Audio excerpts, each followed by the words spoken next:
দিনটা ছিল কালকে মানে 14 তারিখ আমার জন্মদিনের দিন। সবাই মিলে চলে গেছিলাম পিকনিক করতে। তো সকাল সকাল ঘুম থেকে উঠে চান দান করে রেডি হয়ে চলে গিয়েছিলাম মইবালে। সেখানে গিয়ে আমাকে 2-3 ঘন্টা ওয়েট করতে হলো। যেহেতু স্কুলের টাইমে ওখানে বসেছিলাম, সবাইকে স্কুলে যাওয়া দেখে আমারও স্কুলের কথা মনে পড়ে গেল। খুব মিস করি দিনগুলোকে। অনেক বসে থাকার পর আমার সুন্দরী বান্ধবী চলে আসলো। অবশেষে সবাই আসার পর টোটোতে রওনা দিলাম। ফাইনালি আমাদের ডেস্টিনেশনে পৌঁছে গেলাম। আগের মতো আর কারোর সাথে দেখা হয় না। সবাই নিজের নিজের জীবনে ব্যস্ত হয়ে গেছে। তাই এই ব্যস্ততার দিনে সবাই মিলে ঠিক করলাম পিকনিক করব। সবার সাথে ফোনে কথা হলেও সেরম দেখা তাই সবাই মিলে একসাথে একটু গল্প করা যাবে, একটু আনন্দ করা যাবে। যেহেতু আমাদের যেতে যেতে অনেকটা দেরি হয়ে গিয়েছিল, তাই ঝটপট সব জিনিসপত্র নামিয়ে সবাই কাজে লেগে পড়লাম। আমার কিউট কিউট বান্ধবীরা তোমাদের হাই করে দিল, আর আমরাই হয়তো সবার শেষে পিকনিক খেলাম। এই যে তোমাদের বললাম সবার ব্যস্ততার জীবন, তাই সবার কথা ভেবেই কালকের দিনটা ঠিক করা হয়েছিল। আমরা এখানে সবাই সবজি কাটতে বসে পড়েছি, আর ওইদিকে গ্যাসে ডিমগুলো সেদ্ধ করে নেওয়ার পরে সবজিগুলো চাপিয়ে দিল। যেহেতু অনেকটা বেলা হয়ে গিয়েছিল, তাই সবার খুব খিদে পেয়ে গিয়েছিল, তাই কাজের ফাঁকে সবাই খাওয়া দাওয়া করব।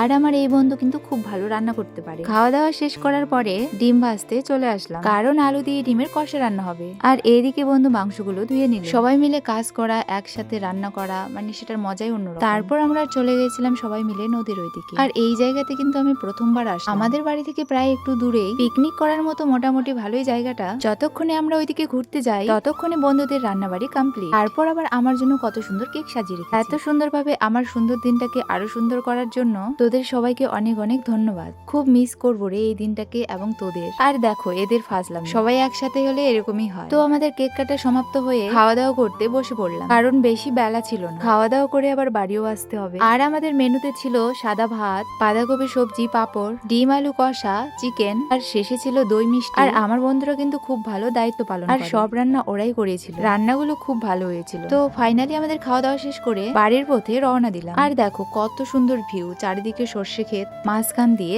রাস্তাটা কাঁচা থাকায় আমাদের হেঁটে আসতে হলো।